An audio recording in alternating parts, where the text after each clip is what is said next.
नमस्कार दोस्तों, मेरा नाम है Gopal Sanka and you are watching Corporate talks.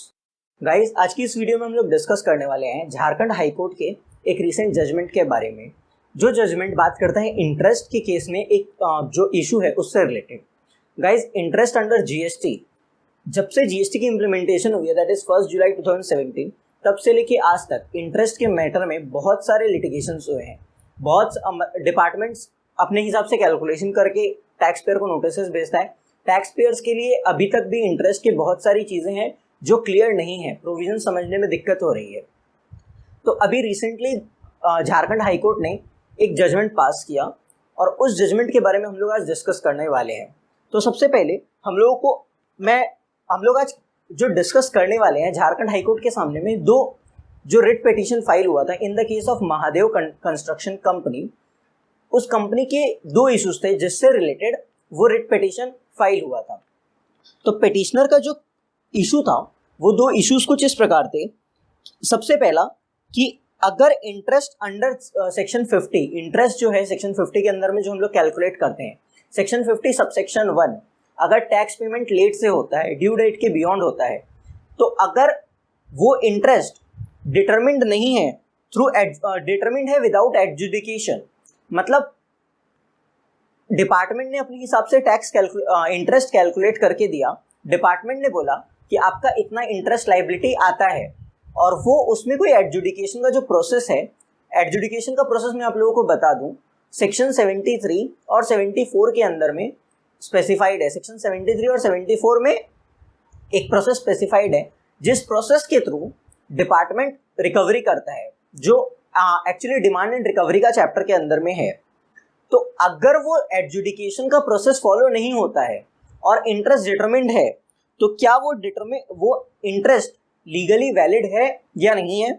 Second question था कि अगर कोई एडजुडिकेशन प्रोसेस फॉलो ही नहीं हुआ, एडजुडिकेशन ना इनिशिएट हुआ और उसके बारे में कुछ भी नोटिस वगैरह टैक्स पेयर को सो कॉज नोटिस भी इशू नहीं हुआ, that is opportunity of being heard.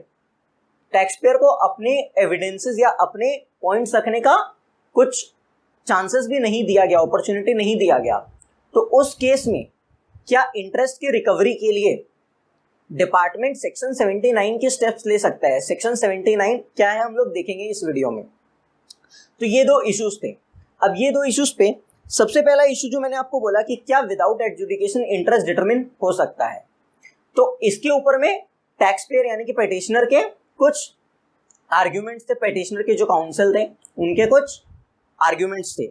तो उसमें आर्ग्यूमेंट्स में सबसे पहला आर्ग्यूमेंट ये कहा गया कि जो टैक्स पेयर है, टैक्स पेयर ने रिटर्न फाइल करी फरवरी और मार्च 18 की, जो ड्यू डेट के बियॉन्ड फाइल की, बट पिटिशनर को ड्यू डेट पोर्टल पे दिखा रहा था मार्च 2019।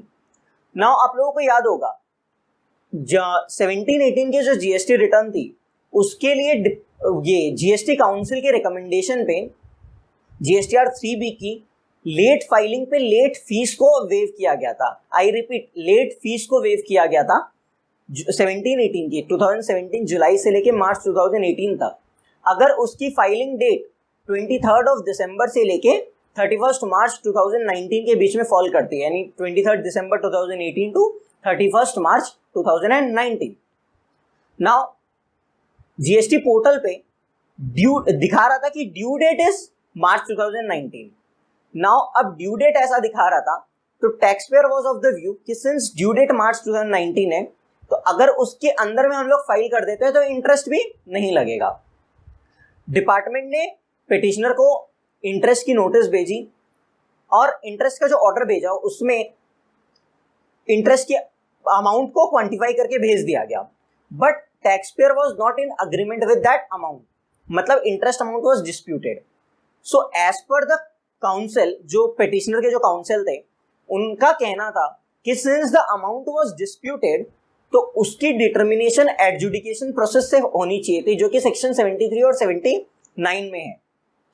दूसरा आर्ग्यूमेंट ये था कि जो ऑर्डर है वो सस्टेनेबल नहीं है क्योंकि वो विदाउट एडजुडिकेशन प्रोसेस के इशू किया गया था। और एक और ये आर्ग्यूमेंट था कि when the amount of interest demanded by the authorities is not accepted by the petitioner The same should be determined as per detailed process of adjudication under section 73-74. मैं आपको 73-74 का ब्रीफ में कुछ बताता हूँ. ये सेक्शंस जो है, एक सेक्शन बात करता है without the intention of, without the mala fide intention, that is fraud और मिसस्टेटमेंट के, फ्रॉड के कारण अगर कुछ हम लोग टैक्स की शॉर्ट पेमेंट करते हैं या पेमेंट नहीं करते हैं, तो हम लोग फ्रॉड के कारण अगर करते हैं तो हम लोग का 74 एप्लीकेबल होता है. और अदर देन फ्रॉड वगैरह या विलफुल मिसस्टेटमेंट के अलावा हम लोग किसी और कारण से करते हैं, जैसे गलती से हो जाता है, मतलब जिसमें हम लोग का इंटेंशन मेलाफाइड नहीं होता, तो सेक्शन 73 एप्लीकेबल होता है. बट दोनों ही सेक्शन में एडजुडिकेशन का प्रोसेस में सबसे पहली चीज, आप किसी भी टैक्स लॉज में अगर एडजुडिकेशन का सबसे पहला चीज देखोगे तो वो बोलते हैं show cause notice must be issued. Show cause notice का मतलब है जो पेटिशनर है या जो इस केस में जैसे पेटिशनर है, उसको आप एक अपॉर्चुनिटी ऑफ बीइंग हर्ड दोगे. अपॉर्चुनिटी ऑफ बीइंग हर्ड मतलब आप उसको एक ऑप्शन दोगे that you show us the cause why you are not required to pay such amount. अब हम लोग यहाँ पे अमाउंट की पेमेंट की बात कर रहे हैं, इसलिए मैं आपको अमाउंट के पेमेंट के व्यू से बता रहा हूँ. तो सेक्शन 73 भी बोलता है कि show cause notice must be issued that why the taxpayer should not pay such amount which the department thinks that he should be paying. तो वो एडजुडिकेशन के प्रोसेस का फर्स्ट स्टेप है, एंड उसके अलावा और भी स्टेप्स हैं. तो अब यहाँ पे एडजुडिकेशन प्रोसेस फॉलो ही नहीं हुआ. यहाँ पे इस केस में क्या हुआ, जो पेटिशनर था, पेटिशनर को नोटिस, शो कॉज नोटिस भी नहीं गया, अपॉर्चुनिटी ऑफ बीइंग हर्ड दिया नहीं गया, उसको सिर्फ एक अमाउंट बता दिया गया कि this is the amount of interest that you are required to pay. Now as per the council of the petitioner, such amount is not quantified by following a adjudication process, and it is disputed because the taxpayer is not in agreement. Taxpayer is of the view that no interest shall be levied. तो जो honourable high court of Jharkhand है, उन्होंने इस case में interest लगेगा या नहीं लगेगा उसके ऊपर में बात नहीं की. इस केस में बोला कि इंटरेस्ट को हम लोग क्या बिना एडजुडिकेशन के क्वांटिफाई कर सकता है डिपार्टमेंट. अगर देखो टैक्स पेयर अग्री कर लेता है तब तो बात खत्म हो जाती है वहां पे, क्योंकि वो इंटरेस्ट अग्री कर चुका है, एडमिट कर चुका है, अब उसको वो पे करना है, उसके बाद अलग प्रोसेस है.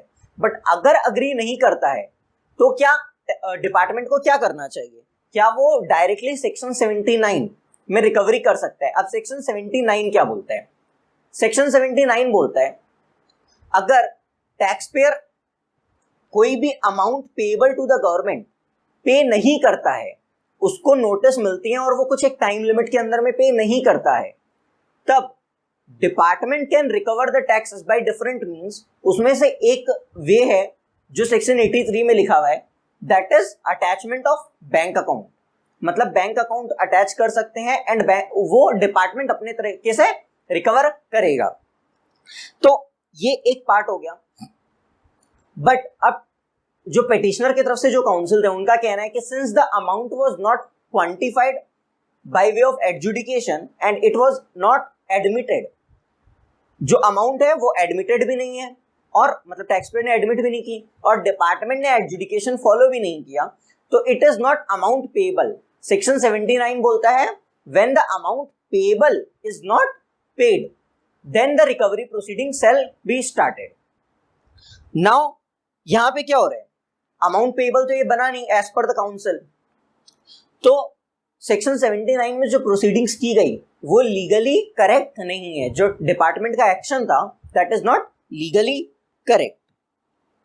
नाउ ये तो हो गया था पेटिशनर की तरफ से आर्ग्यूमेंट्स रेवेन्यू डिपार्टमेंट की तरफ से क्या क्या आर्ग्यूमेंट्स हुए. डिपार्टमेंट ने बोला सबसे पहली चीज, it is not a case of section 73, 70 और 74.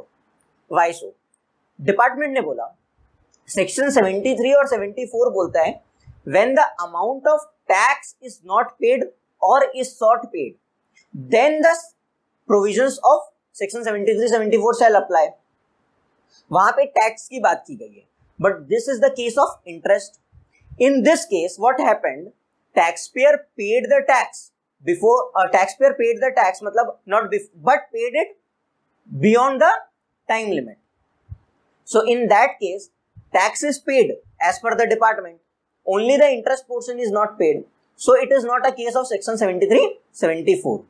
Further, department argued that in this case, the interest under section 50 is automatic because once the taxpayer delays in the payment of tax, there comes the liability on the taxpayer to pay the interest. It is the automatic liability and the taxpayer has to pay it. So in case of automatic liability, it is the amount payable. So agar it is amount payable, then section 79 shall be attracted. Now ये दोनों side को सुनने के बाद में honourable high court of Jharkhand ने क्या observation लिए, जो हाई कोर्ट ने कहा कि सेक्शंस जो एक तो जो प्रोविजंस है जिसके बेसिस में टैक्स पेयर की टैक्स पे करने की टाइम लिमिट डिसाइड होती है, that is section 39(1) and 39(7), 39 subsection 1, 39 subsection 7, ये दोनों की जॉइंट रीडिंग से ये बात क्लियर होती है that tax payer has to pay tax by the 20th of the succeeding month unless and until the due date is extended. तो normally 20th of the succeeding month GSTR 3 भी हम लोग file करते हैं. However ये department ने भी बोला था regarding section 73 as the authority argued regarding section 73 in this case of petitioner, tax was already paid but was paid beyond due date. So in this case section 73 and 74 shall not be applicable. But Honorable High Court of Jharkhand ने कहा कि section 73-74 बोलता है tax paid, tax not paid और tax short paid, but it has to be interpreted as tax not paid, tax short paid और tax paid beyond time. मतलब अगर tax मैंने पे नहीं किया वो उसमें आएगा, टैक्स मैंने कम पे किया तो मेरा सेक्शन 73 एप्लीकेबल होगा, और मैंने टैक्स पे किया but with in the prescribed time यानी 20th of the succeeding month अगर मैंने पे नहीं किया तो भी वो मेरा उसके अंदर में आ जाएगा. जो मतलब यहाँ पे जो डिपार्टमेंट का जो आर्ग्यूमेंट था कि 73-74 नहीं लगना चाहिए, उसका एक पॉइंट ऑनरेबल हाई कोर्ट ने बोला कि नहीं वो गलत है. यहाँ पे हम लोग ऐसे इंटरप्रेट करेंगे that it is the tax is not paid in this case, मतलब tax is paid but beyond time it has to be included in section 73 or 74 as the case may be. High court ने ये argument को एक जो Godavari commodities versus union of India and others के case को भी refer किया, और उसमें ये चीज डिसाइड किया था इसी हाई कोर्ट ने कि इवन इफ कोई स्पेसिफिक प्रोविजन नहीं होता है एक्ट में, जैसा कि डिपार्टमेंट का आर्ग्यूमेंट था कि 73-74 में ऐसा नहीं लिखा हुआ है कि इंटरेस्ट पेमेंट नहीं हुआ है, वहां पे लिखा हुआ है टैक्स नॉट पेड या टैक्स शॉर्ट पेड. तो इन दिस केस टैक्स पे हो चुका है. तो डिपार्टमेंट का आर्ग्यूमेंट था कोई स्पेसिफिक प्रोविजन इंटरेस्ट को लेके था नहीं. तो ऑनरेबल हाई कोर्ट ने कहा कि even if there is no specific provision the principle of natural justice should be followed. Principle of natural justice should be followed मतलब टैक्स पेयर को एक अपॉर्चुनिटी मिलनी चाहिए, टैक्स पेयर को एक अपॉर्चुनिटी मिलनी चाहिए कि वो अपने व्यू अपने पॉइंट्स रख सके. Further department honourable high court ने ये भी कहा कि इवन दो सेक्शन 50 की जो लाइबिलिटी है इंटरेस्ट की वो ऑटोमेटिक लाइबिलिटी है, मतलब अगर आपने टैक्स डिलेड पेमेंट किया तो आपको टैक्स के ऊपर इंटरेस्ट देना पड़ेगा, even though it is automatic liability, but it has to be quantified. Either उसको टैक्स पेयर अग्री करे, और अगर अग्री नहीं कर रहा है तो department has to quantify it through an adjudication process. तो डिपार्टमेंट ने ऑनरेबल हाई कोर्ट ने ये भी पॉइंट बोला, and at the end honourable high court ने ये इस बात को कंक्लूड करते हुए यही जजमेंट दिया कि इन दिस केस जो रिकवरी प्रोसीडिंग से सेक्शन 79 में वो डायरेक्टली एप्लीकेबल नहीं हो सकती, डायरेक्टली इनिशिएट नहीं की जा सकती. Tax payer should be given an opportunity of being heard. Tax payer adjudication process पूरा प्रॉपर्ली फॉलो होना चाहिए, उसके बाद ही कुछ आगे स्टेप्स लिया जा सकता है. अब ऑनरेबल हाई कोर्ट ने टैक्स इंटरेस्ट लगेगा या नहीं लगेगा उसके ऊपर में कुछ बातें नहीं की, क्योंकि जब तक इंटरेस्ट क्वांटिफाई नहीं हो जाता डिपार्टमेंट की तरफ से भी, तब तक कुछ कंक्लूड नहीं किया जा सकता। तो ये थी एक छोटी सी वीडियो इंटरेस्ट के ऊपर में। फ्रेंड्स, ये एक बहुत ही बड़ी जजमेंट है मेरे व्यू में, बिकॉज इंटरेस्ट को लेके बहुत सारे अभी भी क्लैरिटीज आने बाकी है और बहुत सारे लोगों को इंटरेस्ट के नोटिस आए हैं। Even I have faced many cases जहाँ पे देखा गया है कि इंटरेस्ट का इंटीमेशन जो आता है या जो ऑर्डर आता है वो विदाउट सो कॉज नोटिस आता है। तो टैक्स पेयर के पास कोई ऑप्शन नहीं रह पाता कि वो उसको चैलेंज कर सके या उसके अगेंस्ट में कुछ अपना रिप्लाई दे सकें, तो ये एक प्रॉब्लम हो जाती है। तो आई थिंक ये जजमेंट जो है आप लोगों को बहुत हेल्प करेगी। And if you like this video, please share with your friends, please share with others who are in the field of indirect taxation, either practicing or are businessmen facing problems like this.